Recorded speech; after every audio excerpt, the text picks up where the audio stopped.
हामी गोली खान स्वीकार्छौँ, हामी गोली खान तयार छौँ, यो छाती थापेर हामी गोली खान्छौँ, तर के भन्दाखेरि प्रतिगमनको हामी तयार बन्दैनौँ। विचार भिजन भएका भए त यस्ता हरकतहरू गर्थ्यो होला, आफूलाई कम्युनिस्ट भन्ने त्यही जनतामाथि दमन गर्थ्यो होला नि। कम्युनिस्ट भन्ने जनतालाई दमन गर्ने मान्छे कम्युनिस्ट हुन सक्छन्? यी कसरी कम्युनिस्ट भयो त? यिनीहरू भ्रष्टाचार यिनीहरू गरिरहेका छन्, कहाँ गरिराख्ने? त्यो किताबमा गरिरहेका छन् कि कहाँ गरिरहेका छन् त? बाहिर रिजल्ट आउनु पऱ्यो, रिजल्ट खोइ हातमा हात यत्तिकै राखेर बस्नेवाला छैनौँ। हिजो हतियार चलाएको पनि अनुभव छ, त्यही हामी पनि चुप लागेर चाहिँ बस्दैनौँ। उहाँहरू यदि अराजक भएर हामीमाथि आक्रमण आउनुहुन्छ भने प्रतिवाद त हामी गर्छौँ। उहाँहरूलाई वैचारिक रूपमा पतन भइसक्नु भयो, उहाँमा विचार रहेन, पतन भइसक्यो नि। उहाँहरूले जब विचारको राजनीति छोड्नुभयो तब उहाँ स्वार्थको राजनीतिमा लाग्नुभयो त अनि हामीलाई यत्रो लाखौँ कार्यकर्ताहरूमाथि उहाँले घात गर्नुभयो त उहाँ त्यहीँनिर पतन हुनुभयो नि। अनि प्रतिगमन चाहिँ देश र जनताको पक्षमा हुन्छ र संसद विघटन देश र जनताको पक्षमा हो। असंवैधानिक तरिकाले आयोगहरूमा कब्जा गर्नु यो देश र जनताको पक्षमा हो, भ्रष्टाचार गर्नु देश र जनताको पक्षमा हो। आज हाम्रा छोरी बहिनीहरू बलात्कृत हुँदाखेरि तिनीहरूका अपराधीलाई पक्राउ गर्नुको सट्टा संरक्षण गर्नु त्यो देश र जनताको पक्षमा हो। कसरी देश र जनताको पक्षमा भयो? अनि उहाँ चाहिँ कुनै म लोभ लालचमा गएन भन्नुहुन्छ, त्यो बाहेक केमा जानुभयो त? उहाँ त विचार पनि त्याग्नु भयो, सबै कुरा त्याग्नु भयो। हामी जस्ता कार्यकर्ताहरूलाई, उहाँलाई मान्ने निष्ठावान कार्यकर्ताहरूलाई छोडेर जानुभयो भनेपछि उहाँ त अनि स्वार्थ बाहेक अरू के कुरामा जानुभयो त? उहाँ 70 करोडको अडियो काण्ड बाहिर आउँछ, प्रधानमन्त्रीज्यूले कमसेकम नैतिकताको आधारमा ठिक छ म छानबिन गर्छु सम्म बोल्ने हो नि। उहाँले त बाहिर खुला मञ्चमा गएर खुला कार्यक्रममा के भन्नुहुन्छ भने चाहिँ उहाँलाई फसाउन खोजिएको हो, उहाँ निर्दोष हुनुहुन्छ। त्यो छानबिन नभइकन निर्दोष उहाँ कसरी प्रमाणित गर्नुभयो? यो कुरामा चाहिँ पार्टीले रोकेको कि उहाँलाई असहयोग गरेको हो। त्यस्तै एमसिसी जो राष्ट्रघाती एमसिसी छ, जसमा बुदाहरू जो छ राष्ट्रको हित विपरीत छ, त्यो कुरामा यो त यस्तै स्थितिमा चाहिँ हामीले यसलाई पारित गर्नुहुन्न है। यसलाई संशोधन गर्यो भने पारित हुन सक्ने एउटा हुन्छ, अन्यथा यसलाई चाहिँ खारिज गर्नुपर्छ भन्ने पार्टीभित्र आवाज उठ्यो। यो कुरामा चाहिँ उहाँलाई असहयोग भएको हो। त्यसै गरी के भन्दाखेरि स्वास्थ्य सामग्री खरिदमा कोभिड-19 को उसमा मान्छेहरू मरिरहेका थिए, क्वारेन्टाइनहरू निर्माण गर्नु पर्यो भने सरकार त्यसमा अलिकति उदासीनता देखायो। त्यसै गरी निःशुल्क उपचार गर्नु पर्यो भन्ने कुरा सरकारले उपचार गर्दैन, हात धोयो त्यसबाट पनि। त्यो कुरामा असहयोग गरेको पार्टीले। स्वास्थ्य सामग्री खरिदमा अनियमितता भयो। एउटा सर्जिकल मास्क हामीले लाउँदाखेरि यहाँ सरकारले बेचेको 3 रुपैयाँ 75 पैसा बेचेको तपाईँहरू सबैलाई ज्ञात होला, सरकारले आफै बिक्री गरेको। तर सरकारले त्यही मास्क चीनबाट ल्याउँदाखेरि चाहिँ 38 रुपैयाँ 39 रुपैयाँमा खरिद गरेर ल्याउँछ भने त्यहाँ भ्रष्टाचार भएको त प्रष्ट देखिन्छ नि। हो त्यो कुरामा चाहिँ पार्टीले आवाज उठाएको यो गलत हो भनेर यी कुरामा असहयोग भएको। बाँकी त के कुरामा असहयोग भयो? तपाईँको त्यो तानाशाहलाई त्यो राजतन्त्रको त सडकमा ल्याएर छोड्यो नि त। तपाईँको नारायण हिटीबाट त अहिले नागार्जुनको जङ्गलमा त लखेटेर छोड्यो नि। अनि केपीओले चाहिँ कुन ठुलो मान्छे हुन् र उनलाई चाहिँ अनि प्रास्तै गर्न नसकिने त्यस्तो कहाँ हुन्छ? जनताभन्दा ठुलो कोही हुन्छ? जनतासँग न्यु खोजेर जनतालाई दमन गरेर किन छैन? देख्नु भएको छैन? खै जनताले सडकमा नजाऊ आन्दोलन नगर भनेर जस्तो लाग्दैन। आफै जनता चाहिँ अहिले सडकमा आइरहेका छन्। यहाँ विद्यार्थी सङ्गठन या पार्टी एउटै पार्टी मात्र अहिले सडकमा छैन।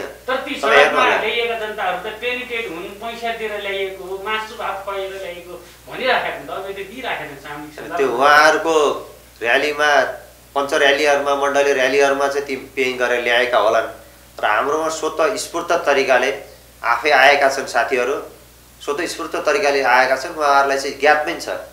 अस्ति पनि तपाईँले प्रदर्शनी मार्गको अगाडि भएको उसमा पनि त्यहाँ विभिन्न टेलिभिजनहरूले उहाँहरूलाई सोधेका थिए। सोद्धाखेरि जनतामा सोद्धाखेरि के भन्दाखेरि 90% जति थिए उहाँ भनेको बुझेर आएका साथीहरू थिए। 90% जनता त्यहाँ आएका चाहिँ मजाले उहाँ चाहिँ के का लागि आएको भन्ने उहाँलाई ज्ञात छ। किन आएको? हामी प्रतिगमनका विरुद्ध आएको, संविधानको रक्षाको निम्ति आएको, केपीओले चालेको असंवैधानिक कदमका विरुद्ध आएको भन्ने त्यहाँ जनतालाई ज्ञात छ कि त्यो जानेर जानी बुझी आएका हुने। पेइङ गरेर ल्याउनु पर्दैन कि कसैले आफ्नो अधिकार प्राप्तिको लागि चाहिँ मलाई मेरो अधिकारको लागि लडाइँ लड्नको लागि कसैले मलाई पे गर्नु पर्दैन कि म आफ्नो अधिकारको लागि लड्न सक्छु। विद्यार्थी नेता हुनुहुन्छ हामीसँग, प्रचण्ड माधव पक्षका हुनुहुन्छ, विशेष गरी उहाँ चाहिँ अनिरा सोबी कैलालीका सहसंयोजक हुनुहुन्छ। स्वागत छ हजुरलाई। हजुरको परिचय। म समीर जोशी अनिरा सोबी कैलालीको सहसंयोजक। तपाईँका नेताहरूले केपी शर्मालाई काम गर्न दिएन अरे नि त, पार्टीभित्र रोक्नुभयो अरे। त्यो सरासर झुटो कुरा हो। देशमा विकास भएको हेर्न नचाहने मान्छे हो, उहाँहरूले त्यही प्रश्न खडा गर्नु भएको छ। उहाँहरूले त्यो भ्रमको खेती गरेर राख्नु भएको छ। हामीले कुन ठाउँमा असहयोग गर्यो त्यो भनिदिनु पर्यो नि त। हो हामीले एकाक ठाउँमा असहयोग गरेको हो, पार्टीले असहयोग गरेकै हो उहाँलाई। त्यो के भन्दाखेरि भ्रष्टाचार गर्नमा असहयोग गरेको हो। उहाँले भ्रष्टाचार गर्न खोज्नुभयो, त्यसमा पार्टीले के भन्दाखेरि यो गलत हो, हामीले भ्रष्टाचार गर्नको लागि हामी सत्तामा आएको होइन नि। जनताले हामीलाई मत दिएका हुन् समृद्धिको लागि, विकासको लागि, थुप्रो कुराहरू, यी कुराहरूको जनताका सपनाहरूलाई चाहिँ समृद्धि नेपाल, सुखी नेपाली भन्ने सपनालाई चाहिँ साकार गर्नलाई जनताले पुगाएका हुन्, न कि भ्रष्टाचार गर त्यसपछि आफन्तवादहरूलाई त्यो हावी गर्ने अनि संवैधानिक आयोगहरूमा पनि आफू खुसी मतलब संविधानलाई कुल्चिएर नियुक्ति गर्ने, संसद विघटन गर्ने, यसको लागि होइन नि त। तपाईँ भ्रष्टाचार भयो भने कहाँ भयो भन्दाखेरि पनि छर्लङ्गै छ नि। 70 करोडको अडियो काण्ड बाहिर आउँछ, प्रधानमन्त्रीज्यूले कमसेकम नैतिकताको आधारमा ठिक छ म छानबिन गर्छु सम्म बोल्ने हो नि। उहाँले त बाहिर खुला मञ्चमा गएर खुला कार्यक्रममा के भन्नुहुन्छ भने चाहिँ उहाँलाई फसाउन खोजिएको हो, उहाँ निर्दोष हुनुहुन्छ। त्यो छानबिन नभइकन निर्दोष उहाँ कसरी प्रमाणित गर्नुभयो? यो कुरामा चाहिँ पार्टीले रोकेको कि उहाँलाई असह्य गरेको हो। त्यस्तै एमसिसी जो राष्ट्रघाती एमसिसी छ, जसमा बुदाहरू जो छ राष्ट्रको हित विपरीत छ, त्यो कुराहरूमा यो त यस्तै स्थितिमा चाहिँ हामीले यसलाई पारित गर्नुहुन्न नि। यसलाई संशोधन गर्यो भने पारित हुन सक्ने एउटा हुन्छ, अन्यथा यसलाई चाहिँ खारिज गर्नुपर्छ भन्ने पार्टीभित्र आवाज उठ्यो। यो कुरामा चाहिँ उहाँलाई असहयोग भएको हो। त्यसै गरी के भन्दाखेरि स्वास्थ्य सामग्री खरिदमा कोभिड-19 को उसमा मान्छेहरू मरिरहेका थिए, क्वारेन्टाइनहरू निर्माण गर्नु पर्यो भने सरकार त्यसमा अलिकति उदासीनता देखायो। त्यसै गरी निःशुल्क उपचार गर्नु पर्यो भन्ने कुरा सरकारले उपचार गर्दैन, हात धोयो त्यसबाट पनि। त्यो कुरामा असहयोग गरेको पार्टीले। स्वास्थ्य सामग्री खरिदमा अनियमितता भयो। एउटा सर्जिकल मास्क हामीले लाउँदाखेरि यहाँ सरकारले बेचेको 3 रुपैयाँ 75 पैसा बेचेको तपाईँहरू सबैलाई ज्ञात होला, सरकारले आफै बिक्री गरेको। तर सरकारले त्यही मास्क चीनबाट ल्याउँदाखेरि चाहिँ 38 रुपैयाँ 39 रुपैयाँमा खरिद गरेर ल्याउँछ भने त्यहाँ भ्रष्टाचार भएको त प्रष्ट देखिन्छ नि। हो त्यो कुरामा चाहिँ पार्टीले आवाज उठाएको यो गलत हो भनेर यी कुरामा असहयोग भएको। बाँकी त के कुरामा असहयोग भयो? मैले यी सबै कुराहरूलाई रोकेर सबै कुराहरू आइसकेका पनि यी कुराहरूलाई अलिकति विस्थापित गरेर तपाईँ विद्यार्थी हुनुहुन्छ, विद्यार्थी भनेर अलिकति केही कुरालाई जोड्न चाहेँ। पछिल्लो समयमा पार्टी यसरी विभाजन भएका छन्। तपाईँले चुनेका नेताहरू, तपाईँले मन पराएका नेताहरू, तपाईँले आफ्नो भिजन आइडियल मानेका नेताहरू अलग दिएका छन्। तपाईँ अनिराज सोमीको विद्यार्थी नेता हुनुहुन्छ, कैलालीबाट कैलालीको संयोजक हुनुहुन्छ। तपाईँले कुन नेता रोजाउँ, कुनमा जाउँ भनेर तपाईँलाई कतिको आपत आइपऱ्यो, कतिको सोच्नुभयो? मैले धेरै सोच्नै परेन। किन भन्दाखेरि हामी कुनै व्यक्तिको पछाडि लागेर राजनीतिमा आएका पनि होइनौँ। हामी विधि पद्धति र विचारको राजनीति गर्ने मान्छे हौँ। त्यही भएर हामी के भन्दाखेरि हामी विचारमा क्लियर छौँ, सैद्धान्तिक रूपमा क्लियर भएको हुनाले हामीले कता जाने के लाग्ने भन्ने हामीले त्यो सोच्नै परेन। हामी आधिकारिक जो पार्टीको आधिकारिक लाइन हो, जो विचार सैद्धान्तिक रूप जुन पार्टीले समातेको छ, हामी त्यही धारमा हिजो पनि थियौँ, आज पनि छौँ। यसो सोच्नु पर्ने छ। भएका मान्छेहरू त्यहाँ गएका भनेको कुनै विचार कुनै भिजनै नभएका मान्छेहरू हुन् त। भिजन भएका हामीले कसरी भन्ने त? त्यो विचार भिजन भएका भए त यस्ता हरकतहरू गर्थ्यो होला। आफूलाई कम्युनिस्ट भन्ने त्यही जनतामा त्यो दमन गर्थ्यो होला नि। कम्युनिस्ट भन्ने जनतालाई दमन गर्ने मान्छे कम्युनिस्ट हुन सक्छ नि। कम्युनिस्ट भनेको त काममा निष्ठावान हुनु पर्यो, सर्वहारा वर्गको वकालत गर्नु पर्यो। अनि यी कसरी कम्युनिस्ट भयो त? यिनीहरू भ्रष्टाचार यिनीहरू गरिरहेका छन्। कहाँ गरिराख्ने? त्यो किताबमा गरिरहेका छन् कि कहाँ गरिरहेको छ त? बाहिर रिजल्ट आउनु पर्यो, रिजल्ट खोइ त्यो गरिरहेको छ भने कुन कोठाभित्र गरिराख्नु भएको छ कि हिजो? तर जनताको सामु भनिरहेका छन् हामीले काम गरिरहेका छौँ भनेर। उहाँले काम गरिरहेछ भने हामीले पत्याउने त? गएर एउटा उहाँले सडक बनायो भन्नुहुन्छ, यो गरे भन्नुहुन्छ, गएर हेरौँ न। यहीँ काठमाडौँमा बाहिर जानै पर्दैन, भ्यालीभन्दा बाहिर जानै पर्दैन। यहीँ काठमाडौँमा हेरौँ अहिलेसम्म सडकको स्थिति के छ? खाने मेलम्चीको स्थिति के छ? पानी आउँछ भने त कहिलेदेखिको स्थिति के छ त खोइ भएको? मलाई यही कुरालाई थाँती राखेर अझै अरू कुरा जोड्न चाहेँ। तपाईँले नेता मानेका कैलालीका सुदूरपश्चिम प्रदेश 7 का केही नेताहरू भनौँ, शीर्ष नेताहरू, लेखराज भट्ट लगायतका नेताहरू अहिले केपी शर्मा ओली गुटमा हुनुहुन्छ, उतातिर पछिमा जानु भएको छ। किन जानुभयो उहाँहरू? तपाईँले नेता मानेका मान्छेहरूले यसरी चटक्क तपाईँहरूलाई दुःख दिँदाखेरि छोडेर जाँदाखेरि अब कसरी बढ्नुहुन्छ अगाडि? किन जानुभयो उहाँहरू वास्तवमा? के लाग्छ तपाईँले? उहाँहरू किन जानुभयो, खास किन जानुभयो भन्ने एउटा प्रश्नको उत्तर त उहाँहरूलाई थाहा होला। तर हाम्रो दृष्टिकोणमा हामीले देखेको चाहिँ उहाँहरू किन जानुभयो भन्दाखेरि उहाँ वैचारिक रूपमा पतन भइसक्नु भयो। उहाँमा विचार रहेन, पतन भइसक्यो नि। उहाँले जब विचारको राजनीति छोड्नुभयो तब उहाँ स्वार्थको राजनीतिमा लाग्नुभयो त अनि हामीलाई यत्रो लाखौँ कार्यकर्ताहरूमाथि उहाँले घात गर्नुभयो त उहाँ त्यही नै पतन हुनुभयो नि। लेखराज भट्टले भनेको म कुनै पनि लोभ लालच स्वार्थमा गएको छैन, म देश र जनताका लागि ओली पछितिर पनि भने। अनि प्रतिगमन चाहिँ देश र जनताको पक्षमा हुन्छ र संसद विघटन देश र जनताको पक्षमा हो। असंवैधानिक तरिकाले आयोगहरूमा कब्जा गर्नु यो देश र जनताको पक्षमा हो। भ्रष्टाचार गर्नु देश र जनताको पक्षमा हो। आज हाम्रा छोरी बहिनीहरू बलात्कृत हुँदाखेरि तिनीहरूका अपराधीलाई पक्राउ गर्नुको सट्टा संरक्षण गर्नु त्यो देश र जनताको पक्षमा हो? कसरी देश र जनताको पक्षमा भयो? अनि उहाँ चाहिँ कुनै म लोभ लालचमा गएन भन्नुहुन्छ। त्यो बाहेक केमा जानुभयो त? उहाँ त विचार पनि त्याग्नु भयो, सबै कुरा त्याग्नु भयो। हामी जस्ता कार्यकर्ताहरूलाई, उहाँलाई मान्ने निष्ठावान कार्यकर्ताहरूलाई छोडेर जानुभयो भनेपछि उहाँ त अनि स्वार्थ बाहेक अरू के कुरामा जानुभयो त उहाँ? ल भनिदिनु न, प्रियमाले र लेखराज भट्ट कस्ता नेता हुन् त? तपाईँले हिजोको दिनमा देखिरहेका, तपाईँले हिजोको दिनमा उहाँहरूको सबै सहकारी भएका तपाईँले माने नेताहरू कस्ता नेताहरू हुन् त उहाँ?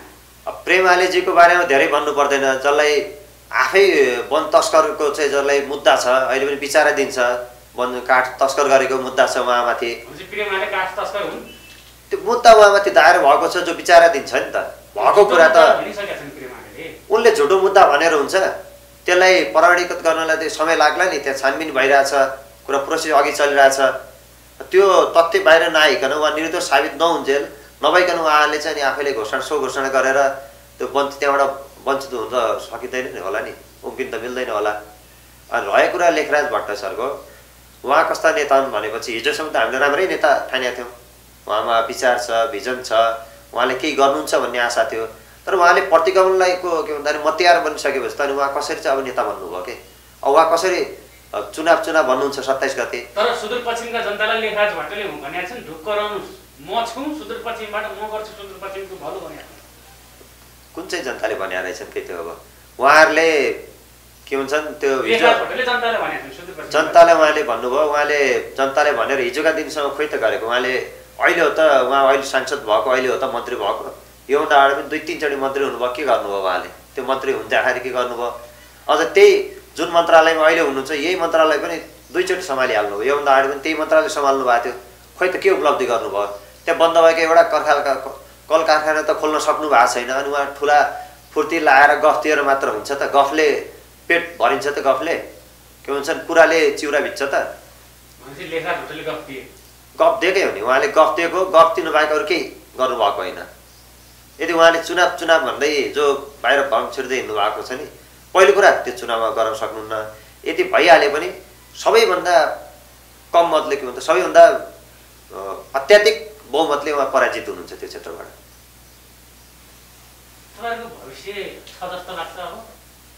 हाम्रो भविष्य हाम्रो हातमा छ। त्यो ना कि कुनै लेखराज भट्ट या प्रेम आले कसैको हातमा हाम्रो भविष्य होइन। सबै आम नेपाली जनताको भविष्य आफ्नै हातमा हुन्छ, आफूमा निर्भर गर्छ। हामीले अरूमा निर्भरता भएर चाहिँ आफ्नो भविष्य बनाउने, हामीले आफ्नो भविष्य हामी आफै बनाउने हामी क्यापेबिलिटी राख्छौँ। देशमा आँधी बेरी हुरी आउँछ, त्यो हुरीमा कतै तपाईँहरूले पनि उडाउने हो कि के सोच्नु भएको छ? यदि संविधानको रक्षाको निम्ति देशमा जुन भइरहेका यी विकृति, विसङ्गति, कुरीति, यसका विरुद्ध लड्दै शहीद हुन पुगिन्छ भने पनि त्यो हामीलाई स्वीकार्य छ। हामी गोली खान स्वीकार्छौँ, हामी गोली खान तयार छौँ। यो छाती थापेर हामी गोली खान्छौँ। तर के भन्दाखेरि प्रतिगमनको हामी तयार बन्दैनौँ, हामी त्यो तयार छैनौँ। उहाँहरूलाई त प्रतिगमन कसरी लाग्ला? उहाँहरू त दलाल पुँजीपति वर्गहरूको मतियार बन्नुभएको छ, प्रतिगमनको मतियार बन्नुभएको छ। त्यसलाई दिएर उहाँहरूले कसरी प्रतिगमन त्यसलाई बन्नु होला? अनि आफू त्यही बाटोमा लागिसकेपछि यो त्यही हो भन्दै पनि त्यो बाटोमा त कसरी बस्न सक्नु होला त? उहाँ पनि धेरै दिन त्यता टिक्न सक्नुहुन्छ जस्तो लाग्दैन। एक दिन ढिला चाँडो घुमी फर्के लास्ट यही फर्किनुपर्ने स्थिति आउँछ। उहाँले पनि अहिले जति फुर्ती लाग्यो भने उहाँले जति फुर्ती लाग्यो भने अन्तिम भनेको त बाटो यही हो। किन जानुभयो त? हिजोको दिनमा त माओवादीमै प्रचण्डकै सहकारी त्यत्रो 20-30 वर्षसँगै जनयुद्ध लडे, 10 वर्ष जनयुद्ध लडे, सँगै बाइकमा पछाडि प्रचण्ड लागेर अगाडि हिँडा मान्छे आज किन गएको? मान्छे स्वार्थमा थुप्रो कुराहरू गर्छन्। त्यत्रो वर्ष यात्रा गरेको, सहकार्य गरेको साथीलाई छोडेर किन 1-2 वर्ष पनि यात्रा नगरेको ओलीतिर किन गए? किन गए प्रश्नै छ। उहाँ अब के भन्दाखेरि हिजो हामीलाई लाग्ने गर्थ्यो लेखराज भट्ट एउटा महान दार्शनिक छन्, विचार भएका व्यक्ति हुन्, जनताको लागि के गर्छु भनेर सोचेका छन्। उहाँमा सम्पत्तिको मोह छैन, लोभ छैन भन्ने हिजो हामीलाई लाग्थ्यो। किन भन्दा उहाँ धनाढ्य हुनुहुन्थ्यो, उहाँ त्यहाँ जिम्मेदार हुनुहुन्थ्यो, धनाढ्य हुनुहुन्थ्यो। त्यही हिसाबले हामीलाई लाग्थ्यो कि उहाँलाई के भन्दा भ्रष्टाचार गर्नुपर्ने आवश्यकता पनि छैन, जनताकै बारेमा सोच्नुहुन्छ होला। उहाँका सन्तान, उहाँले भन्नुहुन्थ्यो मेरो सन्तान पनि छैनन् कोही, त्यो हिसाबले लाग्थ्यो। तर के भन्दा गतिविधिले त त्यो देखाउँदैन। अहिले ग्यासको कुरा पनि तपाईँहरू चर्चामा होला, उहाँको ग्यास प्लान्टको पनि त्यहाँको करोडौँ कमिसनको कुरा अहिले चर्चामा होला। धनगढीको हजुर। अनि त्यसै गरी तपाईँको फेरि कहिले भन्नुहुन्छ म त राजनीति गर्दिनँ, अब त बाख्रा पालन गर्छु भन्दै हिँड्नु भएको छ अरे। अहिले त अन्तिममा बिचमा पनि ढुलमुल भएर फेरि कहाँ भैँसी पालनतिर पनि लाग्नु भएको थियो। बिचमा पनि उहाँले यस्ता अभिव्यक्तिहरू दिनुभएको, तैपनि हामीले के भन्दाखेरि स्थिर हुनुहुन्छ जस्तो लागेको थियो। बिचमा पनि एकचोटि क्षेत्रीय पार्टी खोल्छु भनेर उद्घोषै गरे पनि लाग्नु भएको थियो। अखण्ड सुदूरपश्चिम नामको पार्टी खोल्ने भनेर पार्टी पनि दर्ता भएको थियो त्यतिखेर। बिचमा यसरी लाग्नुभयो, ढुलमुल चाहिँ ढुलमुल भएको थियो। तैपनि फेरि मूलधारको राजनीतिमा चाहिँ केही समय चाहिँ टिक्नु भएको थियो। तर के भन्दाखेरि उहाँलाई अब भित्रै देखिन्छ, किन भन्दाखेरि उहाँ तानाशाही प्रवृत्तिको मान्छे भएको हुनाले भित्रैबाट चाहिँ उहाँले चाहिँ के भन्दाखेरि सर्वहारा वर्गको उत्थानको लागि चाहिँ लाग्दा चाहिँ भित्रबाट उकुस मुकुस भएर अनि उहाँहरू चाहिँ दलाल पुँजीपति वर्गकै क्याम्पमा चाहिँ जानुभयो अन्तिममा। त्यस्तालाई बर्खास्त गर्ने सुदूरपश्चिममा नेता छन् कि छैन? छन् नि, उहाँभन्दा पर्खर 101 नेताहरू छन्। प्रष्ट छन् नि। भीमराव जस्ता नेताहरू त्यही छन्, खगराज भट्ट जस्ता नेताहरू त्यही छन्, सिंहराज जस्ता नेताहरू पनि त्यही छन्। तपाईँको त नामै भन्नु पर्यो, थुप्रो नेताहरू छन्। हामी जस्ता कार्यकर्ताहरू पनि छन् नि। हामी पनि भोलिको नेता हो नि, त्यही स्तरमा हामी पनि पुग्न सक्ने एउटा क्षमता राख्छौँ नि हामी पनि। भनेपछि लेखराज भट्टका उल्टो गतिका दिन सुरु भएको हुन्, पतनको दिशा सुरु भइसकेको, अब उहाँ अन्तिम आर्यघाटको नजिक पुग्नु भएको छ। मलाई भन्न तयार हुनुहुन्छ? अब मलाइमी हामी आर्यघाटको अब त्यो प्रतिगमनकै मलाइमी त कसरी बन्ने, त्यो हामी मलाइमी उहाँहरूकै मण्डलले मलाइमी जालान्, त्यो मलाइमी पनि उहाँहरू नै जानुहुनेछ। अन्त्येष्टि पनि उहाँहरूले नै गर्ने हुने, आफ्नो अन्त्येष्टि आफै गर्नुहुने उहाँहरूले। हामी चाहिँ संविधानको रक्षा गरेर त्यसपछि जनताको पक्षमा पुनः वकालत गर्दै चाहिँ अघि बढ्छौँ हामी चाहिँ। अब तपाईँहरूमाथि चुनौतीपूर्णको वातावरण सिर्जना भएको छ भर्खरै मात्रै। प्रचण्ड पक्षका र तपाईँहरूकै साथीहरू र ओली पक्षका मान्छेहरूको झगडा भएको छ, विद्यार्थी नेताहरू लडेका छन् एक आपसमा। भोलिको दिन यो दुर्घटना ठुलो बढ्न सक्छ भन्ने प्रशस्तै देख्न सकिन्छ। यसलाई चाहिँ कसरी हेर्नु भएको छ? यसलाई पनि हामीले एकदम निहालेर हेरेका छौँ। हामी चाहिँ त्यसरी विचारको राजनीति गर्ने हुनाले भौतिक रूपमा कसैमा आक्रमण गर्ने, त्यसरी गुन्डागिरी गर्ने हामी त्यस्तो हाम्रो स्वभाव पनि छैन। हामी त्योतिर लाग्न पनि लाग्दैनौँ। तर यदि हामी शान्तिपूर्ण तरिकाले आफ्नो कार्यक्रमहरू गर्दाखेरि हाम्रो आन्दोलनहरू हस्तक्षेप हुन्छन् भने अनि हामीमाथि आक्रमण हुन्छ भने हामी पनि हातमा हात यत्तिकै राखेर बस्नेवाला छैनौँ। हिजो हतियार चलाएको पनि अनुभव छ, त्यही हामी पनि चुप लागेर चाहिँ बस्दैनौँ। उहाँहरू यदि अराजक भएर हामीमाथि आक्रमण आउनुहुन्छ भने प्रतिवाद त हामी गर्छौँ उहाँहरूलाई। भनेपछि केपी ओलीका कार्यकर्ताहरूलाई बर्खास्त गर्न तयार हुनुहुन्छ? हामी तयार छौँ, तर हामी उहाँहरूमाथि चाहिँ लाग्न आक्रमण गर्न त्यसरी जाँदैनौँ। हामी आफ्नै आन्दोलनमा केन्द्रित हुन्छौँ। हामी विद्यार्थीका हक अधिकारका कुराहरू उठाउँछौँ। समाजमा भएका विकृति विसङ्गतिका विरुद्ध हामी आन्दोलन उत्रिन्छौँ। हामी उहाँहरूसँग सरकार नै छैन। यो कुरा गरिरहँदाखेरि हिजोका दिनमा देशमा बलात्कारका घटनाहरू बढिरहँदाखेरि कोभिडको बेला जनताले खाना नपाउँदाखेरि तपाईँले सडकमा आउनु भएन। अहिले चाहिँ किन आउनु भएको भनेर जनताले भनेका छन्। होइन, सबै देशभरि को कति सडकमा आएनन् त्यो थाहा भएन। अनिवार्य सेवा कैलाली चाहिँ हिजो बलात्कारका घटनाहरू हुँदाखेरि पनि देशको जुनसुकै कुनामा हुँदाखेरि पनि अनिवार्य सेवा कैलाली चाहिँ 1 नम्बर सडकमा उत्रिएको थियो। कोभिडको समय पनि तपाईँले जनचेतनामूलक कार्यक्रम गर्नेदेखि लगेर त्यसपछि विद्यार्थीहरूलाई कोठामा होम डेलिभरी सिस्टमै गरेर हामीले रासनहरू पनि बाँडेका थियौँ 48 दिनसम्म। त्यसपछि हामीले गौरीफन्टा नाकामै गएर त्यसपछि हामीले के भन्दा 37 दिनसम्म हामीले त्यहाँ खाना पनि खुवाएका थियौँ हामीले। त्यही हामी के भन्दाखेरि यो समय पनि हामी के भन्दाखेरि नआएको होइन, हामी हिजो सडकमै थियौँ, त्यो टाइममा पनि आएका हौँ। अनि बलात्कारहरू हुँदाखेरि समाजमा हत्या हिंसाहरू बढ्दाखेरि त्यतिखेर पनि हामी सडकमा आन्दोलनरत थियौँ र अहिले पनि हामी संविधानको रक्षाका निम्ति आन्दोलनरत नै छौँ। यसरी केपी शर्मा ओलीले अब देशका सीमा क्षेत्रको जिम्मा सेनालाई दिइसकेका छ र तपाईँ यहाँ हेर्दाखेरि थाहा पाउनु पनि भएको होला, कतिपय ठाउँमा बाक्लो पर्यटकसँग हेर्नु छ। के लाग्छ अब पहिलाको जसरी हामी लड्न सक्छौँ, स्वतन्त्र आन्दोलन गर्न सक्छौँ जस्तो लाग्छ? सडकबाट सबैलाई लतारेर भए पनि निकालेर फाल्छौँ भने के भन्नुहुन्छ? होइन, उहाँले जति हामीमाथि दमन गर्नुहुन्छ आन्दोलन त्यति चर्किँदै जान्छ। हिजो पञ्चायत कालमा पनि राजाहरूले पञ्चमण्डले भेलाहरू गर्थे। त्यसैगरी यो अनि गणतन्त्र आउनुभन्दा अगाडि पनि राजाहरूले हाम्रै लगभग हेर्दाखेरि चाहिँ आम जनआन्दोलनको जस्तै देखिने झल्को देखिने खालका मण्डले भेलाहरू पञ्च भेलाहरू गर्थे। त्यतिखेर पनि केहीलाई लाग्थ्यो कि अब जनता त यता पनि रहेछ नि त, खास यहाँ आन्दोलन त यो सफल हुँदैन जस्तो आकलन गर्थे। त्यतिखेर पनि दमन भएको। हिजो 10 वर्ष मान्छे मारिएका छन् भनेपछि 17,000 मान्छे मारेर त्यसपछि के भन्छ उपलब्धि 65-63 जनआन्दोलनमा पनि मान्छेहरू मारिए। तर के भन्छ आखिरमा त्यसले परिवर्तन त ल्यायो। त्यो प्रतिक्रान्तिलाई तपाईँको त्यो तानाशाहलाई त्यो राजतन्त्रकोलाई त सडकमा ल्याएर छोड्यो नि त। तपाईँको नारायण हिटीबाट त अहिले नागार्जुनको जङ्गलमा त लखेटेर छोड्यो नि। अनि केपी ओली चाहिँ कुन ठुलो मान्छे हुन् र उनलाई चाहिँ अनि प्रास्तै गर्न नसकिने त्यस्तो कहाँ हुन्छ? जनताभन्दा ठुलो कोही हुन्छ? जनतासँग न्यु खोजेर जनतालाई दमन गरेर किन छैन? देख्नु भएको छैन? खै जनताले सडकमा नजाऊ आन्दोलन नगर भनेर जस्तो लाग्दैन। आफै जनता चाहिँ अहिले सडकमा आइरहेका छन्।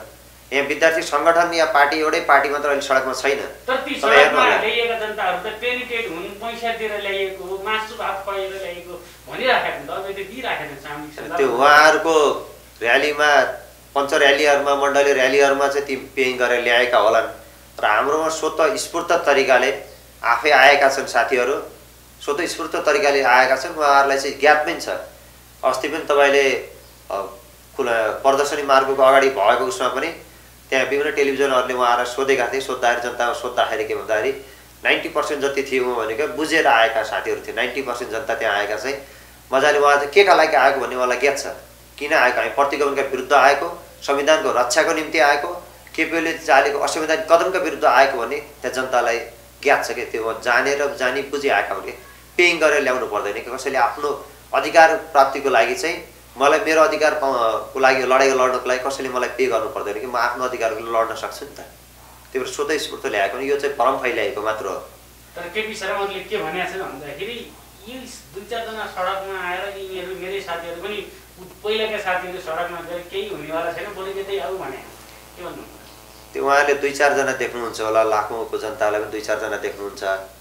त्यो 2-4 जनता सुरु भनेको आन्दोलन भनेको 2-4 जनाबाट सुरु हुन्छ। हिजो शहीदहरू पनि 2-4 जना शहीदहरूले नै आँट गरेका थिए त्यो पञ्चायती व्यवस्था, तिनीहरूको व्यवस्थाको विरुद्ध, राणा शासनको जहनीय राणा शासनको विरुद्ध त्यही 2-4 जनाले आँट गरेर पछि परिवर्तन आएको हो। त्यो 2-4 जनालाई पनि के भन्दाखेरि चान्चुने ठान्नु हुँदैन।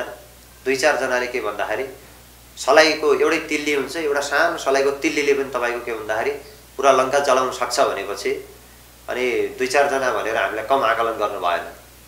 क्रान्तिको सुरु भनेको त्यही हो। जुनसुकै हालतमा पनि संसद पुनर्स्थापना हुँदैन, निर्वाचन गराएरै छोड्छौँ भनेर केपी ओलीले भन्दै हिँडेका छन्। र निर्वाचनको पुनः तयारी गरिसकेका छन्। कसैका कुनै माइकललाई आए पनि रोक्न सक्दैन भनेका छन्। निर्वाचन हुन्छ उहाँ एउटा के भन्छन् तपाईँको कमिलाको जब काल आउँछ, कमिलाको पखेटा पलाउँछ अनि उड्न थाल्छ। जति जति माथि उड्न थाल्छ त्यसपछि चराले त्यसलाई ट्याप्प टिप्दै टिप्दै चराले खाँदै अधिकांश त्यहीँ मर्छन्। त्यसपछि फेरि उसको पखेटा बिचबाट चुट्टिन्छ र पखेटा छुट्टै फेरि खसेर तल त्यही अन्त्य हुन्छ। तर उहाँको अहिले के भन्दाखेरि उफ्रिराख्नु भएको छ आफ्नो सास उन्जेलसम्म। तर उहाँ के भन्दाखेरि अब पतन हुने दिशामा त लागिसक्नु भएको थियो। अब के भन्दाखेरि आर्यघाटको नजिक पुग्न लाग्नु भएको छ। त्यही भएर अलि बढी चिच्याइराख्नु भएको मात्र हो, खालि फुर्ती देखेर मात्र हो।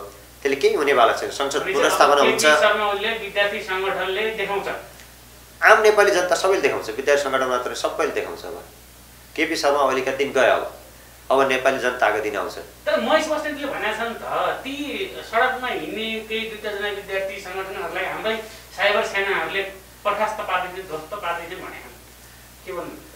महेश बस्नेतका साइबर स्यालहरूले चाहिँ महेश बस्नेतलाई नै सकाउँछ, तपाईँ ग्यारेन्टी हुनुहोस्।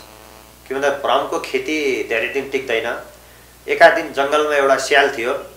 त्यो स्यालले चाहिँ एक दिन सोचेछ मेरो त केही भ्यालु नै छैन। स्यालले सिंहको खोल ओढेर हिँडेछ। जङ्गलमा पुरै आतङ्क मच्चायो। सब बाघ भयो। अन्त्यमा गएर सिंहको फेलामा परेछ स्याल। सिंहले कप्ल्याक्कै घाँटीमा ट्याप्प टिपेर चाहिँ ठाउँको ठाउँ मार्यो के। त्यही भएर के भन्दाखेरि ती भनेका महेश बस्नेतहरू भनेका अहिले के भन्दाखेरि त्यही खोल ओढेका हुन्। तिनीहरू के खोल ओढेका स्यालहरू हुन्। त्यो तिनका खोल ओढेका अहिले के भन्दा बाघका खोल ओढेका स्यालहरूले केही गर्न सक्दैनन्। जब सिंहको ठाउँमा पुग्छन् त्यसपछि उनीहरूको अन्त्य निश्चित छ। तपाईँहरूको साथीहरू पनि छन् त उता काठतिर, ऐनी मोड लगायतका मान्छेहरू पनि छन् होइन?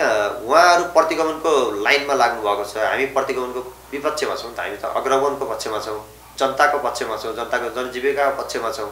भनेपछि उता उहाँहरूकै मान्छेहरू उता लाग्दैमा के फरक पर्दैन। नेता ऐनी मोहर पनि अहिले के देखेर जानुभयो ओलीतिर? कोही व्यक्तिगत स्वार्थको लागि लाग्नु भएको होला। कसैले केपी ओलीज्यूले भोलिका चुनावमा टिकट दिने कुरा गरेका छन्। जनतालाई चाहिँ तल चाहिँ भोलि हाम्रो कार्यक्रममा नआयो भने तिमीहरूलाई लाल पूर्जा पाउँदैनौ, विचार गर, हामीले भूमि आयोग बनाइसकेका छौँ, अब लाल पूर्जा हामी बाँड्दैछौँ, तिमीहरू कार्यक्रममा सहभागी नभयो भने तिमीहरू लाल पूर्जा पाउँदैनौ। अनि बुढापाकालाई चाहिँ हामीले वृद्ध भत्ता दिएको, हाम्रो कार्यक्रम नआयो भने तिमीहरूको वृद्ध भत्ता रोकिन्छन्, विचार गर, कार्यक्रम आऊ भने जबरजस्ती त्यसरी चाहिँ मान्छेहरूलाई ल्याउने उ गर्नेछन्।